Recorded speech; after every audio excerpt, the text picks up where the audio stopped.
Channel Gardening with Nvart. Today I am going to transplant a couple of peonies in the garden. It's September now.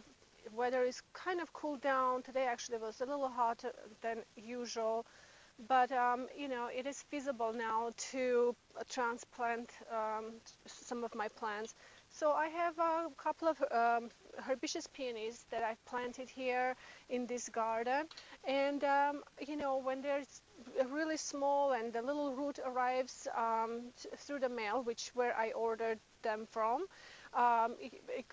you know, I planted relatively to other plants in an area where I thought they will look good, but when they grow, suddenly I realized that they really haven't been planted in a place in a spots where they would have been even better. And so as they mature, it will start bugging me, because every time I will walk by and, you know, look and go, okay, I really need to transplant them. So anyway, I decided to go ahead and do it, because peonies are one of those plants that are very difficult to, they adjust very, they don't adjust easily. So if you transplant them, they don't like to be transplanted, you know, kind of like oriental poppies or hellebores. They just don't like being transplanted. They don't like being moved. So usually when you buy peonies, you really, it is best to plant them in a spot, their permanent spot, where you don't have to move them again. They do not like being moved. And so so I am going to move them just because I know they have to be moved, but I'm thinking I probably will not get any flowers next year. I'm very lucky if I would. They really just stop flowering for a little bit, and then maybe in a couple of years they start flowering, but I'd rather do it now than later. So anyway, these are called coral sunset peonies. As you can see, they're perfectly fine. It's just it's off season now. It's September, so they actually need to be trimmed down at the moment. But I am not going to trim yet until I transplant them, and then I will do fall maintenance. So, but I wanted to talk to you about 3 different varieties of peonies today. So this is coral sunset variety. It's very, very beautiful. We'll pop the picture on the screen so everyone can see what they are. They're just really, really lovely. Have a beautiful coral flowers, coral color flowers. They're just beautiful. Anyway, they are herbaceous peonies, and there are 3 different varieties. There is herbaceous peonies, there is intersectional peonies or Ito peonies, and then also there's tree peonies. And I actually have all 3 varieties here in the garden, and my favorite is probably Ito peonies. But I will just really quickly, I wanted to show you what they look like. So the herbaceous peonies, I can just take the little leaf and I can compare to the others, so you can see these are small. I mean, I planted them last year. They still will grow, but the leaves will not get super big. So this is, for example, herbaceous leaves of foliage of herbaceous peony. As you can see, they're just on the stems, but they're not, you know, they're not woody stems. And now I would like to show you the Ito or Ito peonies or intersectional peonies. Look how huge these leaves are, you guys. Now this is a herbaceous peony. Look at that. And we have a Ito peony. Look how huge the leaves are. Ito peonies are amazing plants. They're expensive, but they're absolutely worth it. They flower a lot longer than herbaceous peonies, because their flowers kind of open one at a time. They last a lot longer, and then also they don't require staking, because if I want to show you on their stems what they look like. Look at that. They have a wooden stems, kind of like a tree peony. As you can see, they don't require staking. They actually hold themselves up really, really strongly. Look at that. The tree peonies and the herbaceous peonies. And now we have so many different amazing colors. So this is a Ito peony. Ito peonies are crossed between the tree peonies and herbaceous peonies. Toichi Ito, who is a Japanese breeder, he started the hybridizing process to cross the two plants to come up with this amazing intersectional peony, which is really called after his name now, named after Toichi Ito. But anyway, they're just amazing plants. And I also have and they're also very hardy for the winter, like a cold weather. This is great. They don't require any maintenance. They are very hardy to. I think they're zone 3 or 4, if I'm not mistaken. I mean, any gardeners who love to have this plant and they live in the northern areas, they can plant this plant in their garden, and it's amazing. And I also wanted to show you my tree peony, for example. Here I have others. Some of them are quite a lot bigger than this one. This one I planted last year. This is a tree peony. As you can see, it's total woody. And look at this. It's got affected that I need to trim. But anyway, they are very finicky. They don't like to be in a sunny spot, and they really need to be protected from the winds. They don't like winds. Also, tree peony has to be planted much lower in the ground than intersectional peonies or herbaceous peonies, because the tree peonies are grafted, and if you don't plant them really, really deep, the rhizome comes out, so the root ball on which the tree peony is grafted will actually take over the plant. So what you want to do, make sure if the rhizomes come up from the roots, you need to make sure to cut them, or you need to plant them really, really deep so they stay down and they don't come out, they don't grow.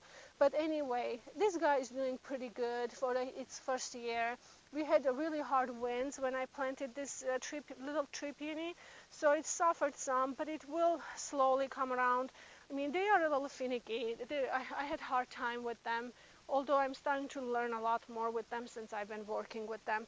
But anyway, that's just a little. I wanted to maybe talk about all 3 different varieties of peonies. This one I might have to wait a little bit, but these 2 are like this one.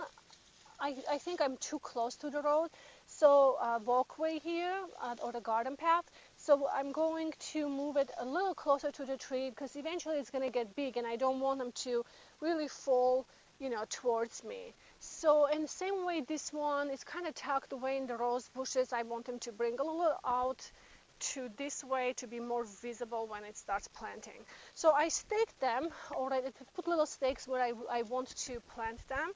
I'm going to basically just dig the hole a little bit. So I have a little board here. I don't like getting into my garden beds or stepping into the soil, just because I really dig them and prepare them. So this one, you can use any kind of board you want, but this particular one is, left over from the flooring, and I like standing on them because I don't want to pack the soil down completely. So here we go. I'm going to just prepare the hole.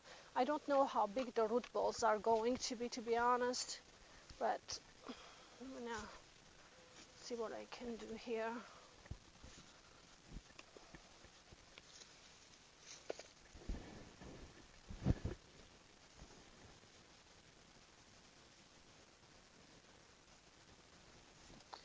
Okay, so now I'm going to dig this peony out. So when you try to dig, make sure to go really outskirts of the root, just to make sure that you're not damaging the root ball, which I think I might have got it. I'm not sure. Let's see.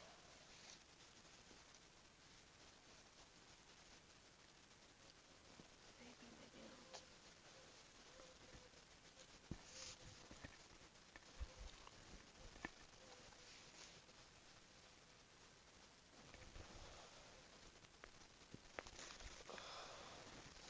Okay, so the root is really, really good, and I am just immediately going to place into the prepared hole. And so before I plant this, I use a little bone meal into the prepared hole. I used this last year. I really liked it. It helps the root development, and it's just an organic bone meal fertilizer. I use them for when I plant the tulip bulbs or daffodil bulbs, or even for dahlias. I had really great luck with dahlias this year, and I just throw some into the hole before I plant them. I think I need to make it a little bigger here.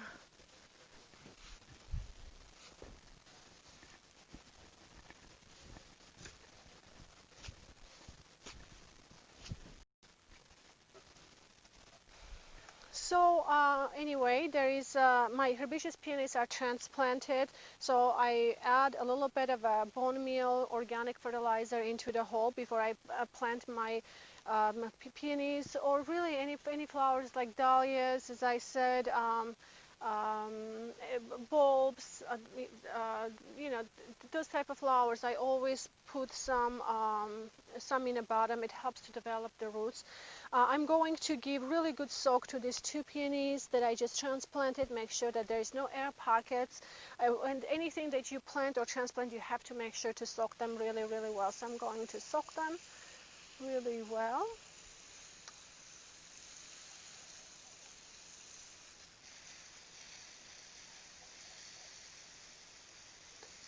The soil is kind of muddy anyway because I've been watering a lot, but it just makes sure it settles good. Okay, and so this is it. So the tips that I would recommend for planting herbaceous peonies is make sure not to plant too deep. Make sure their eyes are just barely underground a little bit, not too far down.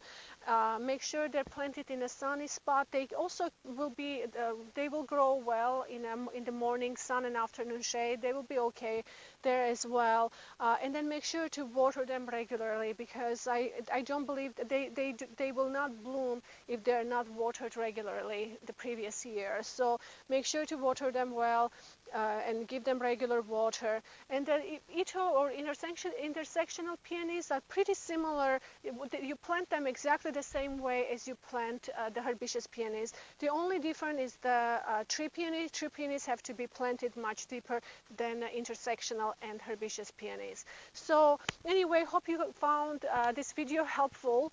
I also wanted to point out a couple of things in the garden that are doing really well this year. I had such a great luck with my roses. I mean, my hybrid teas are doing amazing. As you can see behind me, I have a couple of peace roses here. They're doing phenomenal.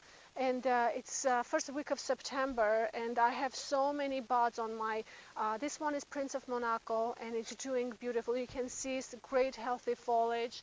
Also, I have Edith Piaf, which is a red color hybrid tea rose, and you can see the hybrid tea is doing so good.